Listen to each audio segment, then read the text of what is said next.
pressing forward.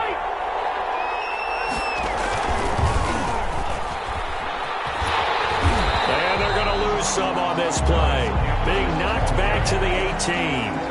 They'll lose a yard there, and it's 2nd and 11. I like the idea to mix it up from time to time because, let's face it, you can't be predictable. But the execution was a little lacking on this one, right? They might want to go back to the drawing board with that call. Off the play fake here, Rivers. Toward the end zone, but that's going to wind up incomplete. T.Y. Hilton, the intended receiver, and it's 3rd down. Those throwing windows get a lot tighter near the end zone, don't they? And here's the thing. You already probably have 3 points in your hip pocket. You force a throw here and give up an interception, you come away with nothing. Especially tough in the middle third of the field where he threw that one. 9 yards on the carry there, but it'll be 4th down now. Okay, he didn't break that one all the way, but you got to know that he feels like he's right on the verge, and that's probably exactly what he's telling him in the huddle right now. This offense converted once already in this first quarter. They're going to try it again here on 4th down. Now Rivers. And he's got his target. It's caught for a Colts touchdown. Mo Alley-Cox there to make the grab. And the Colts, they add on to their advantage. It took a pretty big risk right there going for it on 4th down, but hey, not only did they get the first down, forget about that, they got in the end zone. Yeah, because normally you're just thinking, can I get enough yardage to get it past the sticks and pick up a first down? Instead, they go for the end zone and get it done with no margin for error. Remember, 4th down, they went for it. Fields it in the middle of the end zone, and we will not see a run back here from Harris. At their own 25-yard line.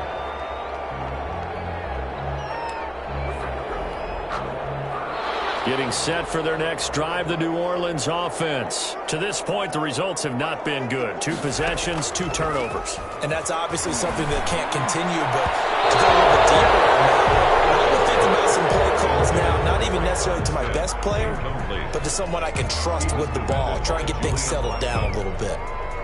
An incomplete pass leads to 2nd and 10 from the 25. To throw again. Hill. Out of the backfield, that's complete to Kamara. 20, 10, touchdown, New Orleans. Alvin Kamara, 75 yards. And the Saints are able to strike quickly for 6. They were already down 2 scores early. They needed something to try to stem that tide, and that certainly qualifies. A big play to get them in the end zone. It qualifies indeed because, let's face it, they don't get something done on this drive, turn it back over, this game could be 88 and out the gate early. What? 88 and out the gate? Yeah. What's that? Well, listen, I used to hear my old man talk about it. Usually meant that thing's done. Well, now that they got the touchdown, it's not 88 and out the gate. We still got a good game going ahead of us. Taken about 7 yards deep.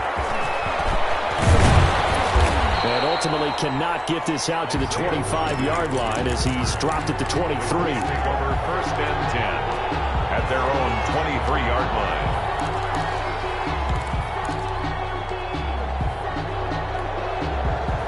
The Colts come to the line ready to start their next drive. And right now they're saying, hey, let's keep this going. 2 drives, 2 touchdowns. Yeah, can't ask for a better start than that, can you? I mean, this is the way you practice it. This is the way you rehearse it. But right now, the play calling, they're locked in really well. It'll be a pickup of 10 yards.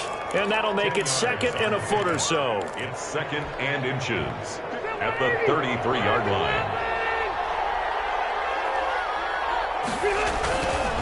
Now Taylor. It'll be a 3-yard gain, and it'll move the chains. 2nd and inches is oftentimes an invitation for an offense coordinator to take a big shot downfield because he feels like he can come back on 3rd down and pick up the 1st down. But sometimes you just don't want to break tendency. Stay with what you are, stay with who you know, and go get the 1st down. That's exactly what they did. The tackle by Janoris Jenkins. So after the run for no gain, here's 2nd and 10.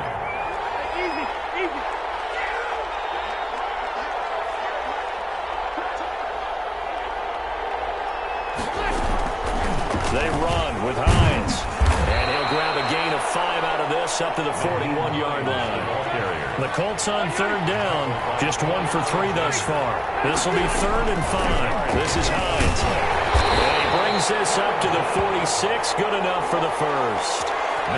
Just about every coach we talk to says the crowd shouldn't affect us. That shouldn't be an issue. And in the next breath, they talk about taking the crowd and taking them out of the game by picking up first downs and keeping them at bay. I think we just saw an example of that there, didn't we? Important to do, especially early in the game like they have. A gain of 3, second down. 49-yard line. It's a pickup of 3. They run with Taylor. And good running, going to get this down close to a first at the Saints' 42. 9 yards to pick up there, and it's a first down. Partner, in our years together, we've never really run into a player that's admitted a doubt or a lack of confidence, right? But right now, I'm just wondering about that interior line because on defense, they're starting to get manhandled at the point of attack. Do they have it in them to figure a way to reverse the tide? Because right now, they're running the ball at will. All runs on this drive so far. It's 1st and 10. Here's Taylor. Down to the 25. The Saints going to call the first of their timeouts. They'll have 2 remaining as we step aside here in this second quarter. 2nd and 7. The last run got 3. Now here's 2nd and 7. Taylor. And he'll be taken down near the 20 at the 21. 3 yards is half of what they needed. Now can they get the other 3 here on third down? We've hit the 2-minute mark of the second quarter.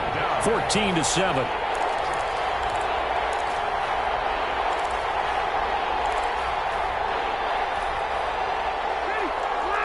We remind you that coming up at halftime, we'll pay a visit to Jonathan Coachman. He's in Orlando, and he'll have our EA Sports halftime report. He'll have a first down inside the 10. And he takes this one in for a Colts touchdown. Jonathan Taylor with his 2nd touchdown here in this first half. And the Colts add on to their lead. So simple math here in the first half. They've had 3 drives offensively, and they have scored every time, and they've got the lead. Well, whenever we talk about adjustments, we usually talk about an offense making adjustments, right? This is all about the defense. They've got to figure out some way, somehow to slow them down. Do they blitz a little bit more? Do they play more zone coverage? Right now, they don't know where to go because they're hitting them in every direction.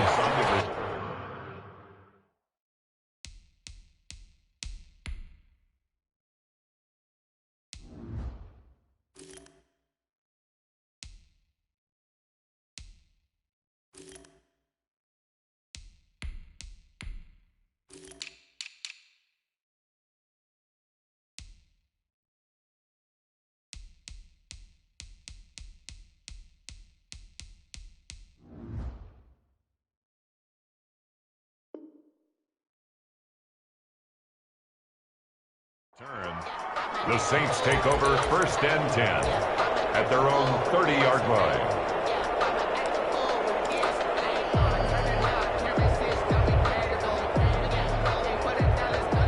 The Saints offense on the field, ready to get their drive started. I guess they have to feel a little gratified to at least get on the board last time, but still work to do. No doubt about it. I wonder now if they're going to try to increase the urgency a little bit, maybe pump up the pace. The Colts are going to get him. Down he goes.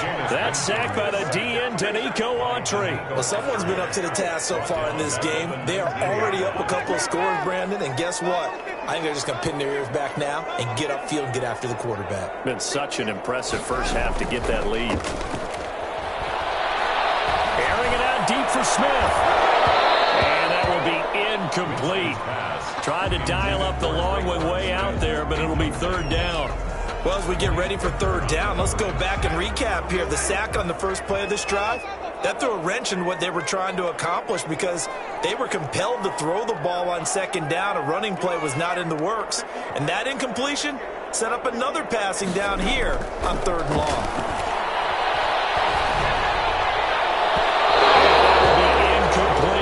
Two things you can do in that situation: run and punt the football, or try and take your shot at getting the first down. They chose the latter, but they'll have to punt all the same.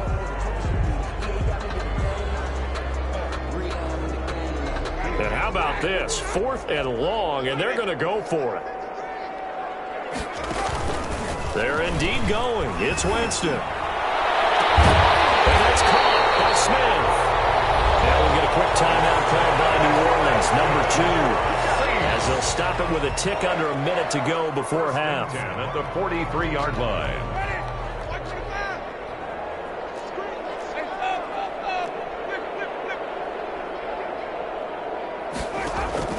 Jameis now on first down. He's got his all-pro receiver, Michael Thomas. A gain of 6 there on first. 6 yards was the pickup on the last completion, so here's 2nd and 4. At their 49-yard line. Again, it's Winston. That's to his running back. It's Alvin Kamara. And he's able to take it across midfield before going out of bounds. A gain of 5, good enough for the first down. Another catch for him there on this drive, Brandon, and it looks like they're going to utilize him out of the backfield any way they can. And that time they pick up a first down. So now on defense, do you assign a man to him and try and cover him before he gets going? Throw on first down there, but it's incomplete. As his old brain remembers, when I see 5 wide receivers on the field as a defender, I know the ball's coming out hot. They expected it and got there and popped it free.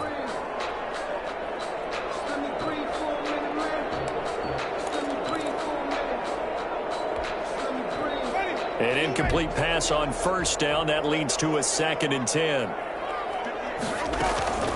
Jameis again. It's complete to his running back, Kamara.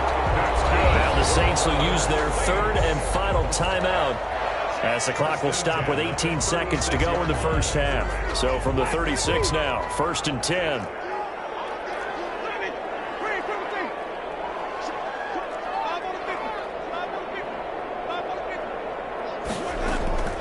To the air again with Winston. Into a double team, and it's intercepted. Picked up by Kenny Moore. These guys have got it back in the closing stages of the first half. They'll take over 1st and 10. At their own. The Colts come to the line ready to start their next drive. And from this spot in the field with the clock where it's at, you think we're just going to see a knee and that's it? And I think in this situation, that's the proper play. But we do know there's some risk takers out there that may want to take one more shot before the clock runs out. 1st and 10, and they've got 3 tight ends out there. A jumbo package look. The give to Taylor.